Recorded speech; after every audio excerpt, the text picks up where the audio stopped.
అందరికీ నమస్కారం. ప్రతి నెల గ్రహస్థితులు ఎలా ఉంటాయి అనేది మనం కిందటి వీడియోలో చూసాం కదా! అలాగే మరి ఆగస్టు మాసంలో ఎలాంటి గ్రహస్థితులు ఉండబోతున్నాయి? ఎవరి రాశి ఫలాల్లో ఎలాంటి అదృష్టం ఉండబోతుంది? అని తెలియజేయడానికి మనతో పాటు ప్రముఖ జ్యోతిష ఆధ్యాత్మికవేత్త భార్గవి బూదిరాజు గారు మనతో పాటు ఉన్నారు. అమ్మని అడిగి మరిన్ని విషయాలు తెలుసుకుందాం. అమ్మ నమస్కారం. నమస్తే అండి. ఎలా ఉన్నారమ్మా? బావున్నాం. అమ్మ, ఆగస్టు నెలలో రాశి ఫలాలు ఎలా ఉండబోతున్నాయి అసలు? గ్రహస్థితులు ఎవరు? శ్రీ గురుభ్యో నమః. శ్రీమాత్రే నమః.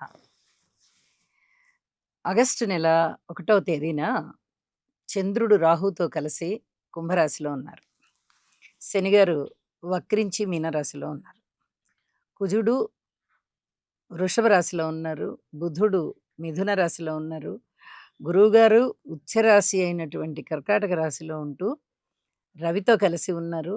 ఇక శుక్ర కేతువులిద్దరూ కూడా సింహరాశిలో ఉన్నారు. గ్రహస్థితులు ఈ విధంగా ఉంటూ ఉండగా మాసాంతానికి వెళ్ళేటప్పటికి శుక్రాచార్యుల వారి యొక్క మార్పు జరిగి ఉన్నది. ఇది కన్యా రాశిలోకి వెళ్ళింది. అంటే శుక్రాచార్యుల వారు అక్కడ నీచబడ్డారు. ఓకే. రవి గారు, బుధుడు, కేతువు ముగ్గురు సింహరాశిలో ఉన్నారు. అలాగే ఈ వక్రించిన శని గారితో కలిసి చంద్రుని యొక్క స్థితి మీనరాశిలో ఉంది. ఇక కుజుడు గాని గురువు గాని మారలేదు. గ్రహస్థితులు ఈ విధంగా ఉన్నాయండి. ఓకే. ఆగస్టు నెల అంతా ఇవే గ్రహస్థితులు. ఓకే. సింహరాశిలో మాస ప్రారంభంలో కేతు ఒక్కరే సింహరాశిలో ఉన్నారు. శుక్రుడు కన్యా రాశిలో ఉన్నారు. అమ్మ, మరి ఇప్పుడు మాస ఫలాల్లాగా చూసుకుంటే ముందుగా మేషరాశి వారికి ఆగస్టు నెలంతా ఎలా ఉండబోతుంది అంటారు? ఆగస్టు నెలంతా కూడా వీరు బాగా కష్టపడాల్సినటువంటి పరిస్థితి కనిపిస్తోంది. అంటే లాభస్థానంలో ఉన్నటువంటి రాహువు గారి యొక్క స్థితి సంచారము చాలా బాగుంది. కానీ అదొక్క గ్రహమే సరిపోదు. ఓకే. బుధుడు బాగున్నారు తృతీయ స్థానంలో, ఇక్కడ రాహు బాగున్నారు. ఈ 2 గ్రహాలే బాగుంటున్న కారణం చేత ఇటువైపు గురుబలం ఉందా అంటే లేదు అని చెప్పాలి, లేదా అంటే ఉంది అని చెప్పాలి. ఎందువల్ల అంటే గురువు గారు అర్ధాష్టమంలో సంచరిస్తూ ఉన్న కారణం చేత అంత అనుకూలత అయితే ఉండడం లేదు. మరి ఇక్కడ నవమ స్థానాధిపతి చతుర్థంలో ఉండడం ఒకటి, ఉచ్చలో ఉండడం ఒకటి కొంచెం మంచి ఫలితాలకు దారితీస్తున్నాయి. కాబట్టి గురువుగారి పరిస్థితి ఇదమిద్దంగా ఉంది. అంత చాలా గొప్పగాను లేదు, అంత వ్యతిరేకంగాను లేదు. ఇది కొంచెం ఆలోచించదగ్గ విషయం అన్నమాట. 2 గ్రహాల యొక్క ఉనికి బాగుంటూ మిగతా గ్రహాలు కొన్ని అంత అననుకూల పరిస్థితులే కాబట్టి ఇక్కడ చాలా చాలా జాగ్రత్తగా ఉండాల్సిన పరిస్థితి. ఎందువల్ల అంటే ఏలినాటి శని జరుగుతుంది. శనిగారు వ్యయస్థానంలో ఉన్నారు, పైగా వక్రించి ఉన్నారు. ఓకే. కాబట్టి వారి యొక్క చూపు లాభస్థానం వైపే ఉంటూ ఉన్నప్పటికీ కూడా స్థాన చలనానికి ఎక్కువగా అవకాశం ఉండడము, అలాగే ధనం ఎక్కువగా ఖర్చు అవడానికి అవకాశం ఉండడము, వీరు వ్యసనాలకి బానిస అవడానికి అవకాశం ఉండడము, అలాగే ఒళ్ళు నొప్పులు ఎక్కువగా ఉంటూ ఉండడము, ఒక మార్గదర్శనం లేకుండా ఏదో ఒక పని చేస్తున్నట్టే ఉంటారు తప్ప మన లక్ష్యం ఇది, మన గమనం ఇది అనేటటువంటి దృష్టి లేకుండా ఉండడము, అలాగే గురుబలం కూడా అంతగా లేని కారణం చేత ఈ శనిగారి యొక్క దుష్ట ప్రభావం కొంచెం విజృంభణగా జరుగుతూ ఉన్న కారణం చేత అనేక రకాల ఇబ్బందులకి దారితీస్తూ ఉన్నారు. పైగా ఈ కన్యా రాశిలో నీచలో ఉన్నటువంటి శుక్రాచార్యుల వారు అంటే ధనానికి సంబంధించి అంత బాగా లేదనమాట. ఓకే. అలాంటి దాని మీద శనిగారి యొక్క దృష్టి ఉన్న కారణం చేత అనుకున్న డబ్బు అనుకున్నట్టుగా రాకపోవడము, ఇక మళ్ళీ వారాంతంలోకి వెళ్ళేటప్పటికి కూడా అనేక విధాల ఇబ్బందులు కనిపిస్తూ ఉన్నాయి.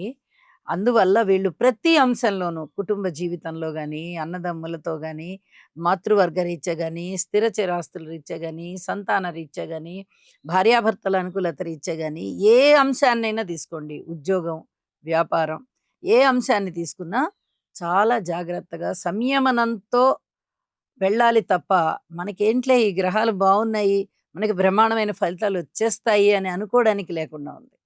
చాలా కష్టతరమైనటువంటి ఫలితాలన్నమాట ఇవన్నీను. అలాగే మాసాంతంలోకి వెళ్ళేటప్పటికి కూడా ఇబ్బందికరమైన ఫలితాలే. 3 గ్రహాలు పంచమ స్థానంలోకి వచ్చేసాయి. రవి బుధ కేతువులు ఉన్నారు అక్కడ. ఇబ్బందే.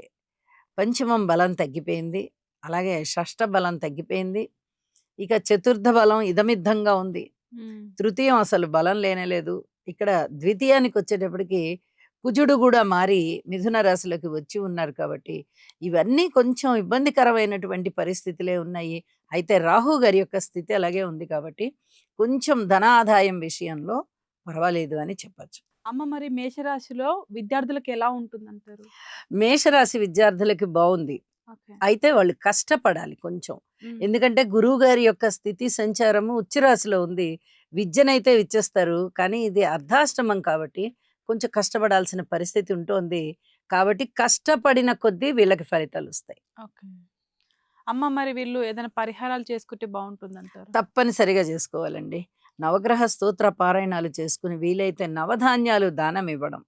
అలా దానమిచ్చి కొంచెం వీళ్ళు ఈ నవగ్రహ స్తోత్రాలు చదువుకోవడం, ఇంటి ఇలవేల్పుని పూజ చేసుకోవడం చేస్తే చాలా వరకు మనశ్శాంతి ఉంటుంది అని చెప్పి తెలియజేస్తున్నాను. ఓకే. అలాగే ఆశ్రమాలకు వెళ్ళడం, ఆలయాలకు వెళ్ళడం, వీలైనంత వరకు అక్కడ సేవ చేయడం ద్వారా ఈ చతుర్థ స్థానంలో ఉన్నటువంటి గురువుగారు ఇచ్చే ఫలితాలు కొంచెం శుభకరమైన ఫలితాలు అవుతాయి. ఆగస్టు నెల గ్రహస్థితులను బట్టి మీరేమైనా జాగ్రత్తలు తీసుకోమని చెప్తారా ప్రజలకి మీ మాటల్లో? తప్పకుండా చెప్తానండి. శనిగారు వక్రించి ఉన్నారు. ఓకే. ఎప్పుడైనా సరే అశుభ గ్రహాలు వగ్రిస్తున్నప్పుడు దానికి తగినటువంటి జాగ్రత్తలు తీసుకునే క్రమంలో మనము కొంచెం శ్లోకాలు, ప్రార్థనలు చేసుకోవడం చాలా మంచిది. ఇక్కడ శని కుజుల స్థితి అంతగా బాలేదు. శని శుక్రుల స్థితి కూడా అంతగా బాలేదు ఈ నెల. ఆగస్ట్ నెలంతా.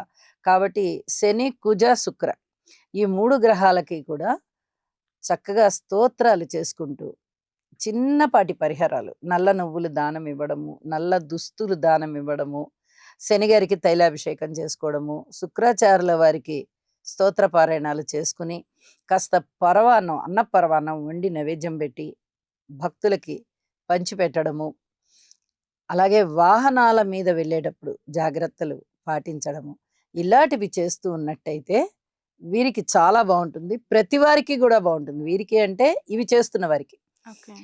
ప్రతి వారికి కూడా చాలా బాగుంటుంది. అలాగే గురువు గారు ఉచ్చరాశిలో ఉన్నారు. పైగా ఈ సంవత్సరానికి రాజు గురువు అవుతూ ఉన్న కారణం చేత ఆయన చక్కగా సస్యాభివృద్ధిని ఇస్తారు. ఓకే. ప్రతి వాళ్ళు ఇంతో అంత దైవభక్తిని కలిగే ఉంటారు. ఓకే. కొందరికి చాలా ఎక్కువగా ఉంటుంది, కొందరికి తక్కువ ఉంటుంది.